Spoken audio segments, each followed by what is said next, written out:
প্রিয় সন্তান, ভাবো, নিজের হাতে নিজেরে নষ্ট করে দিও না। মোবাইলের ওই নারী তোমারে কিছু দিবে না, সে জীবনেও কাউকে কিছু দেয় নাই, সে তার রূপ বিক্রি করছে। মোবাইলের ওই নর্তকী তোমারে কিছু দিবে না, তার কাছে দেওয়ার মতো কিছু নাই, তার যা দেওয়ার ছিল সে টাকার বিনিময়ে তা বিক্রি করে দিছে।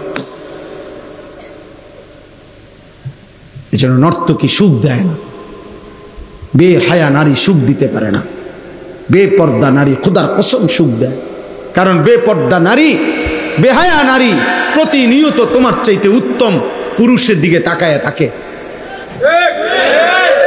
যে নারী টেলিভিশনের নায়করা দেখে, যেই মহিলা ঘরে বসে বসে টেলিভিশনে অন্য পুরুষ দেখে, ওই এ বেডির জামাইরে কেমনে পছন্দ করব, কারণ এ বেডির জামাই চাইতে তো ওইটা তো আরো বেশি সুন্দর। ওই বলবে যে আমার এটা কিতা দিছে, হ্যাঁ আমার দিয়ে একটা অজাত আমার কোহালে দিল, বলেন না, এটা বলবেন আমারে দিছে কিতা একটা আড্ডি ধরাইয়া, আর এই বেটা দেখো কি সুন্দর। এই সুযোগ কে করে দিল? তাই আপনি স্বামী, আপনি বুঝেন না আপনার স্ত্রী টেলিভিশন দেখে কি দেখে? বলেন, আমার কাছে একটা কিতাব আছে, ওয়ালা তাকরাবুজ জিনা, আরবি। ওই কিতাবের মধ্যে আছে, বিশ্বাস করেন ওই কিতাবে আছে, ওই পুরুষের চাইতে কাপুরুষ, ওই পুরুষের চাইতে নিকৃষ্ট, ওই অভিভাবকের চাইতে নিচু নিকৃষ্ট মানুষ আর কেউ হইতে পারে না, যে দেখে যে তার স্ত্রী ছেলে মেয়ে টেলিভিশনের মধ্যে মোবাইলের মধ্যে একজন যুবক পুরুষ একজন যুবতী নারীকে জড়িয়ে ধরছে। এই দৃশ্য দেখতেছে তার ছেলে তার মেয়ে, এরপরও যার আত্মমর্যাদায় আঘাত লাগে না, যার কাছে লজ্জা লাগে না, শরম লাগে না, তার চাইতে নিকৃষ্ট পুরুষ কোনো আল্লাহর জমিন আর কেউ হইতে পারে না। তুই বেটা কোনো ব্যাড হইতে না, বাবা তুমি কোনো ব্যাড হইতে না, মেয়ে তুমি কোনো পুরুষে না, বেটা স্ত্রী আমার। আর এই বেটি ওই বেড়ায় আরেক বেডিরে জড়াইয়া ধরে, আর আমার বউ এটা তাকায়া তাকায়া দেখে ঘন্টার পর ঘন্টা, আর এই অপদার্থ স্বামী বেগারে বেওকুফ। বেটা তো মরে যাওয়া উচিত, বেটা মরে যাওয়া উচিত। না লজ্জা থাকলে শরম থাকলে ভেঙে ফেলেন এই টেলিভিশন, আসার দিয়ে ভেঙে ফেলেন, ওই মোবাইল ভেঙে ফেলেন, স্ত্রীর সাথে বুঝাপড়া করেন। আমি তোমারে বিয়ে করছি, আমি পর পুরুষ দেখবা কেন? ছেলেকে বলেন, বাপ আমার একটা একটা টাকা ঘামের টাকা, আমি প্রতিটা টাকা কষ্ট করে উপার্জন করছি বাপ, সেই টাকা দিয়ে তুমি 24 ঘন্টা মোবাইলে নারী দেখবা, ছবি দেখবা, একটা ওয়াক্ত নামাজ পড়বা না বাপ, তাহলে তুমি আমার সন্তান, তুমি আমার ছেলে, আমার মেয়ে, আমার এই কষ্টের উপার্জন তাহলে কার জন্য করলাম? আল্লাহর দুশ্মনের জন্য? বেনামাজি আল্লাহর বন্ধু না দুশ্মন? বেনামাজি নবীর বন্ধু না দুশ্মন? আমার ঘামের টাকা, একটা একটা প্রবাসীর টাকা, ঘামের টাকা, কলিজা ছেঁড়া টাকা। আমি সেদিন দেখছি আপনার সিমেন্টের বস্তা নামাইতে আছে, বিশ্বাস করেন একটা লোকরে ট্রাকের থেকে তাকায় ছিলাম আমি, ওরকম চেহারাটা ঘামে, লুঙ্গিটা গাঞ্জিটা ভিজা পানি হয়ে গেছে, আর চেহারাটার মধ্যে এত ঘাম। একটা একটা বস্তা সিমেন্ট, হয়তো একটা বস্তা নামাইয়া গোডাউনে তুলে হয়তো 3 টাকা বা 5 টাকা। আহারে ভাইয়া, 50টা বস্তা যদি নামায়, এই লোকটার প্রতিবারে পিঠটা বাঁকা হয়ে গেছে। সিমেন্টের বস্তা সোজা করে নামানো যাবে? পিঠটা বাঁকা করে নামাইছে 50 বার, একটা বস্তা 50 কেজি, প্রতিটা বস্তা নামাইতে বেচারা পিঠটা বাঁকা করে, কি পরিমাণ ঘাম তার ঝরে ঝরে পড়ছে। প্রতিটা বস্তায় হয়তো 5 টাকা করে পাইছে, তাহলে 50টা বস্তায় মাত্র 250 টাকা। এই 250 টাকার মধ্যে তুমি ভাই, আমার নওজোয়ান ছেলেরা কল্পনা করো, আব্বা তোমার বাবার কি পরিমাণ ঘাম এটার মধ্যে, সেই ঘামের কষ্টের টাকা তুমি দুই হাতে মোবাইলে উলঙ্গ ছবি দেখে শেষ করে দিলা। সারা রাত নারী দেখে, জিনা ব্যভিচারের দৃশ্য দেখে শেষ করে দিলা। হায় হায় নাফরমান মানুষ এত পাষাণ হয় কেন? মুসলমান এত নির্মম হয় কিভাবে বাবা বলেন? আপনারা আপনাদের ছেলেদেরকে ফিরান। আমি শুধুমাত্র ওই যে যুবকের হৃদয়ের স্পন্দন, বলিষ্ঠ কণ্ঠস্বর, এই সমস্ত পদবি শোনার জন্য খোদার কসম আমি বলি না, আমার এই পদবির দরকার নাই। পদবি দেয়া করবো কি? আমার উদ্দেশ্য একটাই, আপনাদের বিবেক জাগায় দেওয়া, অনুভূতি জাগায় দেওয়া। একটা ছেলে যদি ভাবে যে আসলে ঠিক হইতেছে না এটা, এই নারী, ছবি, মোবাইল, অশ্লীল দৃশ্য, প্রিয় সন্তান, এটা তোমার একদিন জাহান্নামে নিয়ে যাবে। একদিন তোমার চরিত্র নষ্ট হয়ে এই সমাজের আর কেউ কদর করবে না। বলছে তো অসভ্য ছেলে, চরিত্রহীন, লম্পট। মানুষ কিন্তু চিনতে ভুল করে না। মানুষ চোরের কোনো জুনায়েদ বাগদাদি কয় না, জুনায়েদ বাগদাদির কোনো চোর কয় না। কথা বুঝেন নাই? মানুষ সবাই বাতে খায়, কেউ চিনতে ভুল করে না। মানুষ রাতকে রাতই বলে, দিনকে দিনে বলে। এই জন্য বাটফাররে মানুষ বাটফারই কয়, ইমানদাররে মানুষ ইমানদারই কয়। একেবারে একটা হারামখোর, মদখোর, নেশাখোরও যদি আপনি জিজ্ঞাসা করেন কোন নামাজি ব্যক্তি সম্পর্কে, সে বলবে ভাই আমি লোক খারাপ হইতে পারি কিন্তু উনি ভালো মানুষ, বলবে না? আবার যদি তোমার লগে একসাথে নেশা করে, একসাথে মোবাইলের ছবি দেখে, উলঙ্গ দৃশ্য দেখে, তোমরা দুই বন্ধু, এই বন্ধু দুইজন থেকে যদি একজন রে আলাদা করে বলা হয় কিরে তোর লগের হইতে কেরুম, বলবে বাটফারের হেডকোয়ার্টার। কি এটা বলবে না? না, বলবে না আমার বন্ধু জনায়েদ বাগদাদির স্বাস্থ্য ভাই, উনি একেবারে বাইজিদ বুস্তানি, হে এটা বলবে? অসম্ভব। তাকে যদি বলো যে কিরে ভাই তোরা এক লগে গুনাহ করো, তুই তো বন্ধু, বন্ধু তুমি কেমনে তার বিরুদ্ধে বলো? সে বলবে না, বিরুদ্ধে না, চোরের কি চোর বলবো না তো কি কমে, হারামখোররে হারামখোর বলবো না তো কি বলবো বেটা? এই জন্য অসৎ বন্ধুর কাছে অসৎ, আর দুশ্মনের কাছে অসৎ। অসৎ কি? অসৎ নেককার, নেককারে, চরিত্রবান, চরিত্রবান। এই জন্য সুন্দর নাম বন্ধু যুব সংগঠন। মাশাআল্লাহ, বন্ধু যেন হয় আখিরাতের মনে করা। কোরআন শরীফে আছে, এই যাদের সংগঠন তারা শোনো ভাই, কোরআন শরীফে আছে আল আখিল্লাউ ইয়াউমাইদিন বা'দুহুম লিবা'দিন আদুউন ইল্লাল মুত্তাকিন। আল্লাহ কোরআনে বলছে কিয়ামতের দিন সকল বন্ধুগণ একজন অপরের, একে অপরের শত্রু হয়ে যাবে, ইল্লাল মুত্তাকিন, একমাত্র ঈমানের বন্ধু, তাকওয়ার বন্ধু, নেক কাজের বন্ধু, একে অপরকে যারা গুনাহ থেকে বাঁচাইবার চেষ্টা করত সেই বন্ধুরা ব্যতীত। ওরা দুশ্মন হবে না, ওরা বন্ধুই থাকবে হাসরের মাঠে, খোদার কসম। আর বাকি বন্ধু সব দুশ্মন হয়েছে। মোবাইলের বন্ধু, বিকালের বন্ধু, খেলার বন্ধু, মোটরসাইকেলের বন্ধু, আড্ডার বন্ধু, জিনা ব্যভিচারের বন্ধু, মদ জুয়ার আসরের বন্ধু, হ্যাঁ গল্প গুজবের বন্ধু, ব্যবসার বন্ধু, পার্টনার, এগুলো সব দুশ্মন হয়ে যাবে। আল্লাহ বলছে একমাত্র যারা মুত্তাকি, তাকওয়ার ভিত্তিতে বন্ধু করত, ইমানের ভিত্তিতে আল্লাহর ইবাদত, এক বন্ধু আরেক বন্ধুকে নামাজের জন্য ডাকত। আমার দুই পরিচিত যুবক ভাই আছে যাদের মধ্যে একজন ফার্মেসি আছে, আরেকজন ল্যাব তোষকের ব্যবসা করে। ওরা দুই বন্ধু মিলে তাদের মহল্লার ছেলেদেরকে ফজরের নামাজের জন্য উঠায়। আলহামদুলিল্লাহ, ওরা বলছে আমারে যে হুজুর 2 মাসের চেষ্টায় প্রায় 240 জন বন্ধু আমাদের ফজরের নামাজ জামাতে পড়ে। ওদের এরকম কাগজ আছে, হ্যান্ডবিল, লিফলেট আছে, ওই লিফলেটের প্রত্যেকটা 300 লিফলেট আমারে দেখাইছে, সুন্দর সুন্দর বাণী লেখা। তো প্রত্যেকটার নিচে লেখা আছে সৌজন্যে বেনামাজিকে খুঁজে বেড়াই, নামাজিকে বন্ধু বানাই।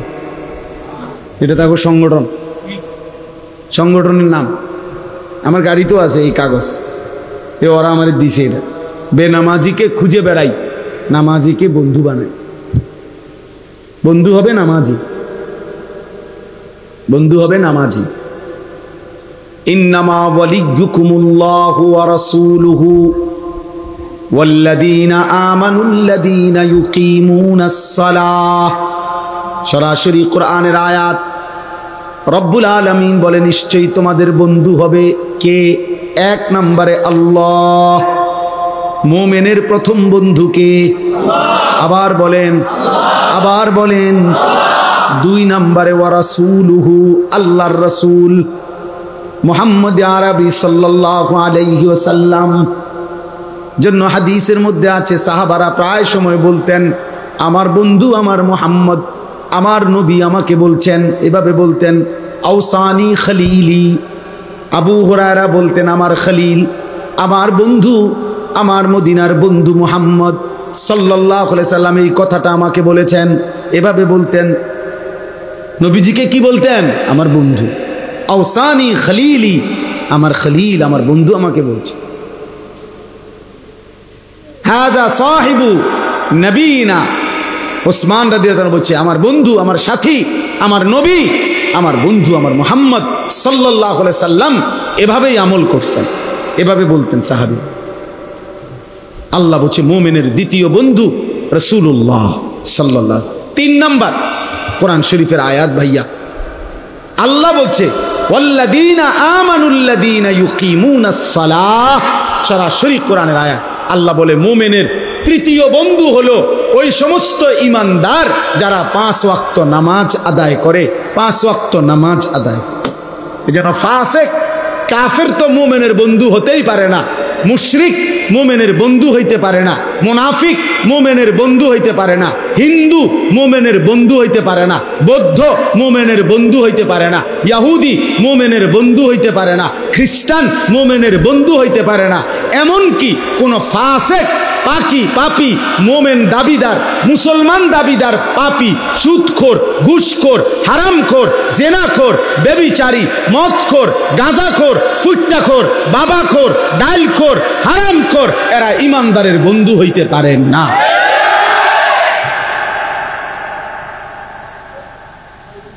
ও মুমিনের বন্ধু হইতে পারে। ইন্নামা ওয়ালিয়্যুকুমুল্লাহ, আল্লাহ বলছে মুমিন তোমার বন্ধু হবে আল্লাহ। ভালোবাসবা আল্লাহকে, ওয়া রাসূলুহু, রাসূলকে, ওয়াল্লাযীনা আমানুল্লাযীনা ইউকিমুনাস সালাহ, 5 ওয়াক্ত নামাজ আদায় করে এমন মুমিনকে। তাহলে বাকিদের সাথে কি চলবে না? চলবে। দুনিয়ার আয় রোজগার, লেনদেন, চাকরি, ব্যবসা, ক্ষেত খামার, কোনো কাজ সম্পাদনের জন্য যে কারোর সাথে করা যাবে, কিন্তু বন্ধুত্ব হৃদয়ের মধ্যে জায়গা, এটা কোনো নাফরমানকে দেওয়া যাবে না। বুঝছেন? বন্ধু তো হৃদয়ে, ভালোবাসা তো হৃদয়ে। মৌখিক লেনদেন করা যাবে কাফের বেঈমানের সাথেও, বাজার ব্যবসা এগুলো অন্যদের সাথেও করা যাবে, দুনিয়াবি লেনদেন, কিন্তু হৃদয়ে জায়গা হবে না। হৃদয়ে জায়গা হবে কেবল আল্লাহ, হৃদয়ে জায়গা হবে কেমন রাসূলুল্লাহ, হৃদয়ে জায়গা হবে ইমানদার নামাজি মুমিন। এটা কোরআন শরীফ আল্লাহ বলছে। আমাদের নবী সাল্লাল্লাহু আলাইহি ওয়াসাল্লামকে আল্লাহ তাআলা পাঠিয়েছেন। প্রিয় ভাই, আমি এই আয়াত বলতে চাই, একটা নওজোয়ান তোমরা ফিরে আসো বাবা, বিশ্বাস করো বাপ, সময়টা দিন দিন নাজুক হচ্ছে। ইচ্ছায় হোক অনিচ্ছায় হোক, আগামী দিনে ইসলামের পরিচয়ের উপরে দোস্ত সারা পৃথিবীব্যাপী আরো রক্ত ঝরবে। শুধু ফিলিস্তিনে রক্ত ঝরছে, শুধু গাজার মুসলমান রক্ত দিচ্ছে বছরের পর বছর না রে ভাইয়া। দুশ্মনের সব পরিকল্পনা, কাফেরের সব পরিকল্পনা, বেঈমানদের সমস্ত পরিকল্পনা কিন্তু সারা পৃথিবীর সমস্ত মুসলমানকে নিয়ে। ওরা শুধু ইসরায়েল শুধু ফিলিস্তিনের বিরোধী না, আমেরিকা শুধু ফিলিস্তিনের বিরোধী না, প্রতিটা ইমানদারের বিরোধী। আর তুমি কিংবা আমি, এই নওজোয়ান ভাইরা, তোমরা যারা 1 ওয়াক্ত নামাজ পড়ো না, একটা সেজদাও দাও না। আহা, চুল চেহারা দেখলে মুসলমানও মনে হয় না, লেবাসের স্টাইল দেখলে, চুলের ফ্যাশন দেখলে কাফেরের মতো অনুসরণ করো, কিন্তু এরপরেও দুশ্মন কিন্তু তোমারও ছাড়বে না। কেন? তুমি নিজের পরিচয় মুসলিম আড়াল করতে পারতা না। এমন সিস্টেম তারা বানায় রাখছে যে জন্ম নিবন্ধন সনদ ওই যেদিন করা হয়েছে সেদিন থেকে সারা পৃথিবীর মধ্যে এটা পৌঁছে গেছে, তুমি এইটা আড়াল করবা কেন? পাসপোর্টের মধ্যে যে ধর্মের সাথে ইসলাম লিখছেন এটা আড়াল করবেন কেমনে? ভোটার আইডি কার্ডের থেকে আপনার ধর্ম যে ইসলাম এটা আপনি আড়াল করবেন কেমনে? টিকা কার্ডের মধ্যে যে লেখা রাখছেন ধর্মের নামে মুসলমান, ইসলাম কোন ধর্মাবলম্বী, এটা আড়াল করবেন কেমনে? লুকাবেন কেমনে? ফিলিস্তিনে গাজাতে মুসলমানদেরকে যে মারতেছে শুধু হুজুরদেরকেই তো মারে, ঠিক না? না না না, শুধু হুজুর করে মারে, শুধু হুজুর করে মারে। এজন্য আমাদের এটা বোঝা উচিত, প্রতি মুহূর্তে আমরা দুশ্মনের নজরের উপর, দুশ্মনের নজরের উপর।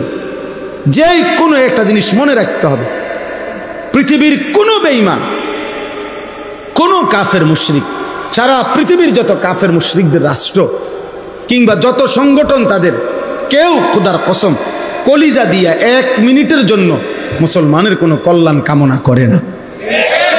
এই যেগুলা কয় এগুলা ফাঁকা বলি, ফাঁকা বলি, এগুলা ফাঁকা বলি। এই আমরা দেখতেছি বিষয়টা নিয়ে তদন্ত চলতেছে, এটা নিয়ে কার্যকর উদ্যোগ নেওয়া হবে, এটা নিয়ে খুব দ্রুত গতিতে বৈঠক ডাকা হবে। এটা তীব্র প্রতিবাদ জানাচ্ছি, এটা ন্যাক্কারজনক, এটা ঠিক হচ্ছে না, এটা মানবাধিকার লঙ্ঘন। এই সমস্ত হইল বাটফারি কথা, এগুলা ধোকা, ধোকা, ধোকা। নয়তো ইসরায়েলের ইহুদি 1 কোটি না, 1 কোটি নয়, ইসরায়েলে ইহুদি সর্বোচ্চ 92 থেকে 97 লাখ, 1 কোটির নিচে, 1 কোটির নিচে ভাইয়া। তাহলে মাত্র 1 কোটির চাইতে নিচে মানুষ ইহুদিরা ওইখানে। এই সারা পৃথিবীর মানুষ বুঝি তা করে থামাইতে পারতেছে না, গোটা ইউরোপ বুঝি তা করে বলিয়া থামাইতে পারে না। যে এইভাবে মানবতার ইতিহাসে, এই সভ্য পৃথিবীতে, বর্তমানে এই পৃথিবীতে এইভাবে মুসলমান একজন মানুষ এইভাবে কিভাবে একটা জাতিকে, একটা এলাকাকে এভাবে কিভাবে নিশ্চিহ্ন করে দেয়, এইভাবে বুকা মানুষ কেমনে একটা রুটির জন্য, 1 লোকমা 1 মুঠো খাবারের জন্য কি পরিমাণ চোখের পানি ফেলতেছে ভাইয়া বলো। আমার যুবক ভাই, যদি তোমাদেরকে কলিজা ধরে বুঝাইতে পারতাম। সেদিনও তো পত্রিকা আসছে, 12 কিলোমিটার পায়ে হাইটা গাজার একটা বাচ্চা, এতিম বাচ্চা, একটা রুটির জন্য 12 কিলোমিটার পথ গেছে। এই রুটিটা যখন হাতে নিছে অনেক কারাকারি কইরা, দুশ্মনের বুলেটের আঘাতে তার শরীরটা ঝাঁঝরা করে ফেলছে, আর রুটিটা খাইতে পারে না।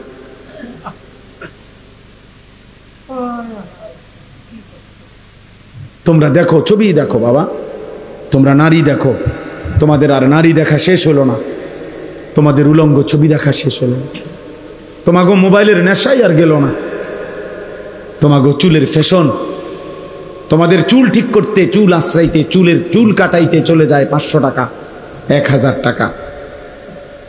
চালাও, ঠিক আছে বাবা, চলো। 2-1 মাশাআল্লাহ হাসতেছে, খুশি মাশাআল্লাহ যে মুসলমানের এই পরিমাণ জুলুম, আমি হাসলাম। প্রতিবন্ধী যে কি বোঝে না তাও জানে না, কি জানে না তাও জানে না, কান্না উচিত না হাসা উচিত তাও জানে না। গুনাহ তারে এত মাতাল বানায় দিছে, আল্লাহর অবাধ্যতা নাফরমানি তাকে এভাবে পাগল বানায় দিছে, সে আর কিছুই বোঝে না, সে আর কিছুই বোঝে। সে মা ছেড়ে দিতে পারবে, বাবা ছেড়ে দিতে পারবে, এমন অসংখ্য লাখ লাখ ছেলে আছে, গোটা ফ্যামিলি প্রয়োজনে সে ছেড়ে দিবে, কিন্তু তারে আপনি ওই মোবাইলটার থেকে আলাদা করতে পারতেন না। সে প্রয়োজনে স্কুল ছেড়ে দিবে, মাদ্রাসা ছেড়ে দিব, প্রয়োজনে মা বাপ বংশ ফ্যামিলি ইজ্জত সম্মান সব ছেড়ে দিবে প্রয়োজন, কিন্তু মোবাইল আর তার বন্ধু নামের কয়টা অসৎ দুষ্ট সঙ্গী অগরে সে ছাড়বেন। হায় হায় নওজোয়ান, আল্লাহর জন্য লড়বে কে? দ্বীনের জন্য লড়বে কে? মুসলমানের জন্য কাঁদবে কে? বাপ ইমানের পক্ষে লড়বে কে? তাই আমাদের সন্তানরাই যদি, আমাদের মুসলিম যুব সমাজ তারা যদি বরবাদ হয়ে যায় তো ইসলামের জন্য লড়বে কে?